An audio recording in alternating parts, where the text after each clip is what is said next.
रिपु sir English classes में पुनः आपका स्वागत है। आज क्लास 9th और 10th सीबीएसई के लिए आर्टिकल्स राइटिंग के बारे में मैं आपके सामने कुछ इसको बताने जा रहा हूं कि कैसे इसे लिखा जाता है। तो आर्टिकल्स राइटिंग क्या है? An article is a piece of writing written for a large audience। मतलब आर्टिकल जो है एक ऐसा लिखावट है जो बड़े पैमाने पर ऑडियंस के लिए लिखा जाता है। The main motive behind writing an article, जो मेन उद्देश्य है इस राइटिंग आर्टिकल को लिखना, is that it should be published, कि इसको पब्लिश किया जाना चाहिए इन आइदर न्यूज़पेपर्स, या तो न्यूज़पेपर्स के माध्यम से, और मैगजीन्स और journals, so as to make some difference to the world, ताकि संसार में जो है जो भी परिवर्तन हो रहे हैं उसके बारे में लोगों को जागरूक किया जा सके।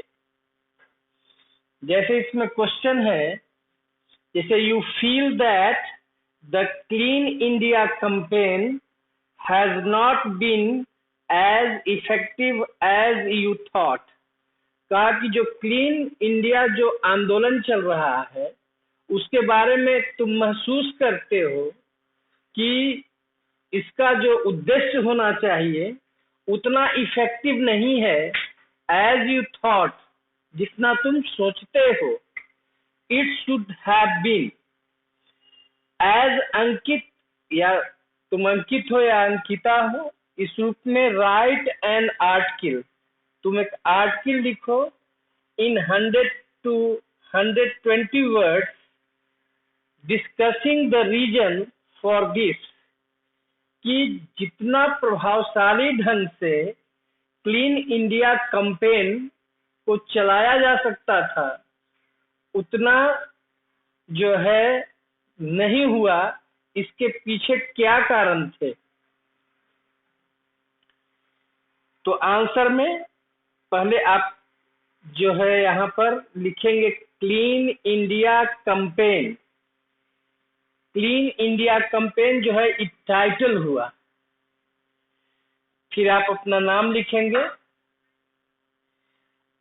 ये दो बात आपको ध्यान रखना है, ये जो क्लीन इंडिया कैंपेन एक टॉपिक हो गया आपका, ये क्या हुआ आपका? टॉपिक हुआ, टॉपिक रखना है। ये हो गया बाय पर्सन, व्यक्ति कौन है उसको, ये दो बातें इसमें लिखी जाती है। While the Clean India campaign is going on, जबकि क्लीन इंडिया कैंपेन आंदोलन जो है जारी है, the reality is far from the truth, लेकिन सच्चाई जो है इससे अलग है। India is still suffer, India still suffer from growing garbage. India जो है सो बढ़ते हुए गार्बेज जो है, कूड़ा का ढेर जो है, यह प्रॉब्लम जो है इंडिया इससे सफर करता है, मतलब उस मुसीबत में वह रहता है। नाइदर द गवर्नमेंट, न तो सरकार, नॉर द सिटीजन्स, न तो नागरिक, आर डूइंग एनीथिंग नेसेसरी। इसके लिए न तो सरकार जो है और न तो नागरिक जो है जो जरूरी स्टेप उठाना चाहिए करने के लिए, वो दोनों में से कोई नहीं कर रहे हैं। रिसेंट सर्वे, जो हाल के सर्वे हुए हैं, हैव शोन, वो क्या दर्शाते हैं?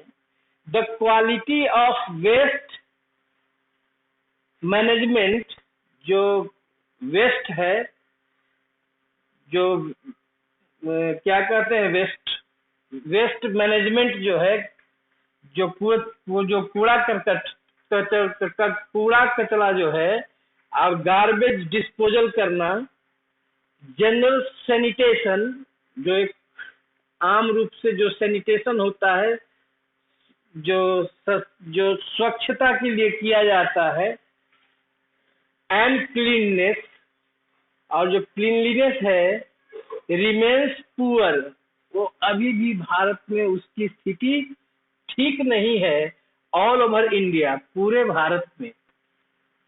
In spite of collecting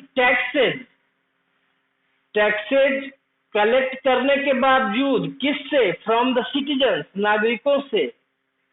in spite of के बावजूद, there is no show of any significant result. Tax जो है नागरिकों से लेने के बावजूद कोई इस चीज पर नजर नहीं आता है कि कोई महत्वपूर्ण रिजल्ट इससे मिले, कोई महत्वपूर्ण रिजल्ट नजर नहीं आता है। द प्रॉब्लम लाइज, जो समस्या कहाँ निहित है? इन द गवर्नमेंट्स इनएबिलिटी, जो सरकार है उसकी इनएबिलिटी है, मतलब दक्षता कुशलता नहीं है, एकदम अक्षम है, टू मैनेज फंड्स, जो मैनेज करना चाहिए, प्रबंध करना चाहिए, एंड रेज पब्लिक अवेयरनेसेस, और पब्लिक में जो सजगता पैदा करना चाहिए उसका जो है सो अभाव है गवर्नमेंट में। एज ए स्टूडेंट, एक स्टूडेंट के रूप में, we should actively participate in cleanness and as students, छात्र के रूप में, वी शुड एक्टिवली, हम लोगों को एक्टिवली पार्टिसिपेट करना चाहिए, भाग लेना चाहिए, इन क्लीनलीनेस एंड, सब इस सफाई के कार्यक्रम में, एंड इनकरेज एवरीवन, और सभी को प्रोत्साहित करना चाहिए टू ज्वाइन इट, कि इस अभियान में शामिल हो, क्योंकि जितनी शक्ति इसमें बढ़ेगी उतना ही जो है आप अपने कार्यक्रम में सफल होंगे। This will be the best way, यही सबसे अच्छा रास्ता है टू क्लीन इंडिया, इंडिया को साफ करने का, थ्रू मोटिवेटिंग पीपुल, लोगों को मोटिवेट करके, लोगों को मोटिवेट करना जरूरी है, to the importance of cleanness, किसके प्रति?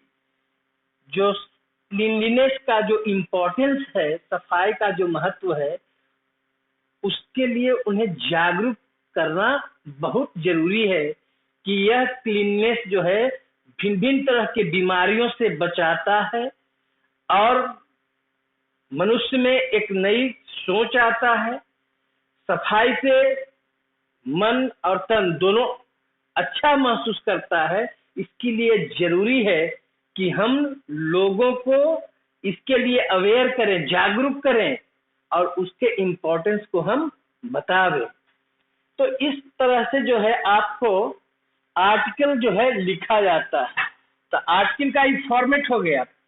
पहला फॉर्मेट में क्या लिखेंगे? टॉपिक, उसके बाद बाय पर्सन, तब उसके बाद आप डायरेक्ट इसको लिखेंगे 100 से लेकर के 120 वर्ड तक। और इसमें हम कुछ वर्क देंगे, इसमें वर्क जो है साथ ही वीडियो में हम डालेंगे ताकि आप अभ्यास कर सकें कि आर्टिकल हम कैसे लिख सकते हैं। धन्यवाद।